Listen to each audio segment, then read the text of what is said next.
Assalamualaikum warahmatullahi wabarakatuh.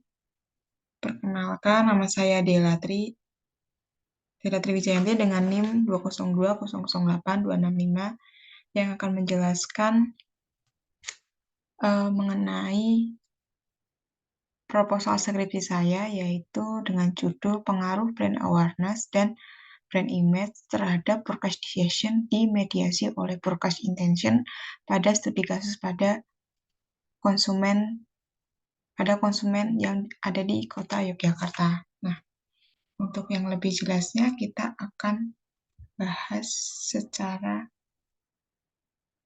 Nah, untuk yang selanjutnya, yang pertama itu adalah latar belakang, di mana latar belakang ini berisikan tentang fenomena gap dan riset gap. Nah, untuk fenomena gap di penelitian ini itu adalah perusahaan Tupperware atau produk Tupperware, di mana di tahun 2021 hingga tahun 2023 di tahun ini perusahaan Tupperware ini mengalami penurunan secara signifikan.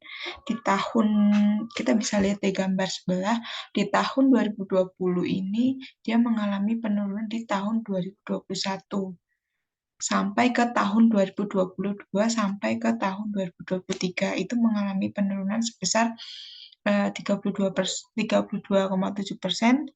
menjadi 25% di tahun 2022. Nah, untuk riset gap di penelitian ini tuh berdasarkan penelitian yang dilakukan oleh Katikah tahun 2022 bahwa kesadaran merek ini tidak memiliki pengaruh pada keputusan pembelian. Nah, di penelitian lain itu di penelitian Benu dan Ratika tahun 2022 ini dia memberikan hasil di penelitiannya bahwa kesadaran merek terhadap keputusan pembelian itu berpengaruh signifikan. Jadi di penelitian ini ingin meneliti pengaruh kesadaran merek terhadap dan brand image terhadap forecast intention terhadap keputusan pembelian. Nah, untuk riset gap-nya itu karena di penelitian terdahulu itu dia beranggapan bahwa kesadaran merek itu tidak berpengaruh pada keputusan pembelian. Nah, untuk yang selanjutnya itu adalah rumusan masalah dan tujuan penelitian. Nah, untuk rumusan masalah sendiri, yang pertama adalah apakah pengaruh brand awareness terhadap forecast decision pada keputusan pembelian yang menggunakan Tupperware di Yogyakarta. Yang kedua, apakah pengaruh brand awareness terhadap forecast intention pada keputusan pembelian pengguna Tupperware di Yogyakarta. Yang ketiga, apakah pengaruh brand awareness, brand image terhadap forecast intention pada konsumen penggunaan Tupperware di Yogyakarta? Apakah pengaruh brand image terhadap forecast intention pada konsumen pengguna Tupperware di Yogyakarta? Nah, untuk tujuan penelitian ini itu untuk menganalisis dan mengetahui apa sih pengaruhnya brand awareness terhadap forecast decision ini pada konsumen yang menggunakan Tupperware di Yogyakarta.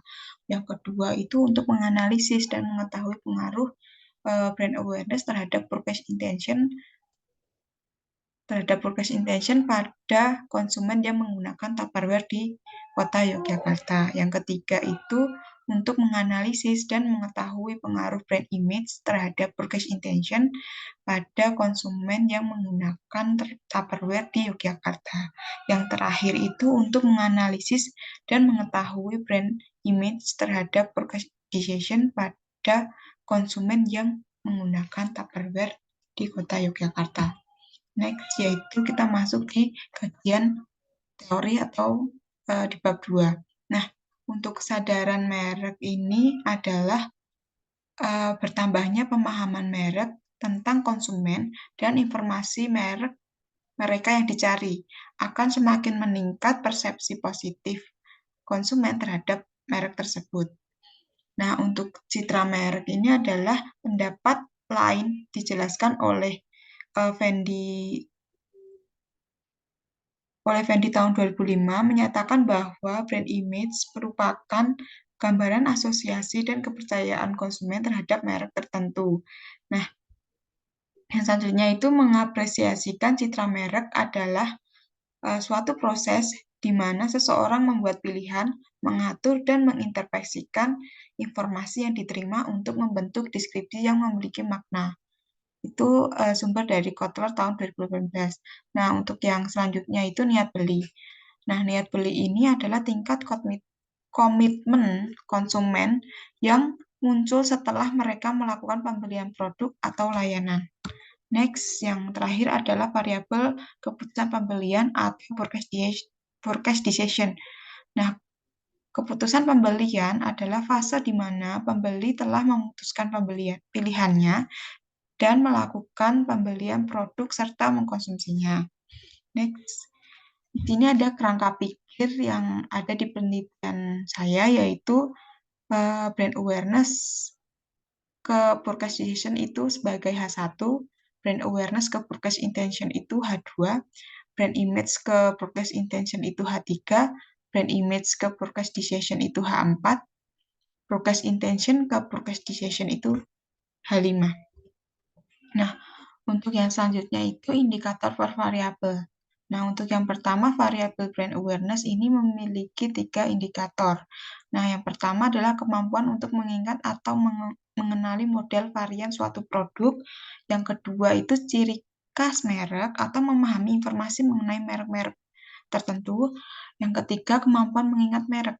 Nah, yang kedua itu ada brand image. Nah, brand image ini memiliki 3 indikator, yaitu yang pertama citra perusahaan. Nah, citra perusahaan ini memiliki pengertian bagaimana citra perusahaan yang ada di penelitian produk kita. Seperti misalnya, citra perusahaan Tupperware ini bagaimana di kalangan masyarakat. Masyarakat menganggap produk Tupperware, perusahaan Tupperware itu citranya seperti apa? Apakah memiliki citra yang baik, terkenal, atau memiliki perusahaan yang sangat bagus. Nah, yang kedua itu adalah citra produk. Nah, citra produk ini adalah merupakan citra produk suatu produk, misalnya citra Tupperware. Citra Tupperware ini, produk Tupperware ini di kalangan masyarakat itu bagaimana persepsi masyarakat itu dalam menggambarkan merek Tupperware ini itu bagaimana, ataukah baik, bagus, atau mungkin berkualitas, bisa seperti itu. Nah, untuk yang ketiga citra pemakai. Nah, citra pemakai ini adalah bagaimana pengguna yang memakai produk Tupperware ini memiliki citra yang bagus atau tidak. Nah, yang ketiga itu adalah variabel purchase intention, di mana yang pertama itu akan membeli di masa depan. Misalnya, mungkin di Tupperware ini, masyarakat kota Yogyakarta ini akan ada rencana untuk membeli produk Tupperware ini di masa depan atau tidak. Nah, yang kedua ini adalah berencana membeli. Nah, misalnya berencana membeli suatu konsumen ketika ia memiliki niat atau berencana ingin membeli produk Tupperware atau tidak. Nah, untuk yang ketiga ini adalah akan berusaha membeli. Jadi kayak konsumen ini akan berusaha membeli Tupperware mungkin setiap bulan sekali atau 3 bulan sekali, seperti itu. Nah, untuk yang terakhir adalah purchase decision, di mana purchase decision ini memiliki 4 indikator. Yang pertama adalah kemantapan pada sebuah produk. Nah, kemantapan pada sebuah produk ini adalah di mana posisi konsumen ini dia memiliki keputusan yang sangat matang terhadap pembelian suatu produk. Misalnya, seorang konsumen ingin membeli produk produk rumah tangga seperti banyak merek seperti Tupperware atau mungkin merek-merek lain, itu bisa di posisi konsumen ini bagaimana konsumen ini dalam menetapkan pilihannya di produk yang mana, seperti itu. Dia memiliki kemantapan di sebuah produk gitu. Yang kedua adalah kebiasaan dalam pembelian produk. Nah, semisalnya konsumen ini memiliki kebiasaan mungkin kebiasaannya mungkin memiliki anak yang sekolah. Nah, seperti itu, anak yang sekolah ini kan membutuhkan membawa bekal setiap hari. Nah, kebiasaan membawa bekal yang kegiatan konsumen itu lakukan, itu adalah kebiasaan dia juga membeli produk-produk tersebut. Nah, yang ketiga itu adalah memberikan rekomendasi pada orang lain. Misalnya konsumen ini sudah membeli produk Tupperware, terus dia merekomendasikan ke saudara-saudaranya bahwa Tupperware ini memiliki produk yang sangat bagus, berkualitas, dan lain-lain. Nah, yang keempat adalah melakukan pembelian ulang, di mana konsumen ini membeli produk Tupperware ini secara berulang gitu. Next. Yang ketiga adalah bab 3 di metode penelitian. Yang pertama adalah populasi penelitian.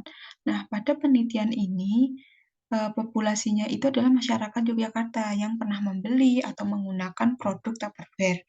Nah, yang kedua itu adalah sampel penelitian di mana konsumen yang membeli pernah di mana di penelitian ini itu sampel penelitiannya itu adalah konsumen yang pernah membeli produk Tupperware di Yogyakarta atau masyarakat Yogyakarta yang pernah membeli produk Tupperware. Dan yang ketiga adalah teknik pengambilan sampel, yaitu teknik non-probability sampling. Next. Nah, untuk yang selanjutnya adalah metode penelitian. Nah, yang pertama itu adalah sifat penelitian. Nah, penelitian ini menggunakan penelitian kuantitatif atau survei yang mengikuti penelitian eksploratif. Nah, untuk mengidentifikasi masalah utama dan variabel kunci yang akan menghubungkan antara variabel kunci dan masalah utama sifat dari hubungan tersebut. Yang selanjutnya adalah sumber data. Nah, sumber data yang digunakan pada penelitian ini adalah data primer, yaitu data yang diperoleh langsung dari subjek penelitian dengan menggunakan alat ukur atau alat pengambilan data langsung pada suatu objek data. Nah, data primer ini digunakan untuk penelitian menggunakan kuesioner yang disebarkan oleh responden. Mungkin minimal sebanyak 100 kuesioner. Nah, yang selanjutnya adalah metode pengumpulan data. Nah, pada penelitian ini, metode pengumpulan data menggunakan kuesioner yang dapat diisi secara langsung oleh responden menggunakan kuesioner online melalui Google Form atau melalui Google Form yang memudahkan responden dalam mengisi kuesioner dan bisa menjangkau responden secara meluas. Next. Nah, di bab 4 ini adalah uji instrumen. Uji instrumen pada penelitian ini menggunakan uji validitas, uji reliabilitas, uji asumsi klasik. Dan yang kedua ini adalah uji hipotesis. Di uji hipotesis ini pada penelitian ini menggunakan uji T dan uji Sobel. Nah,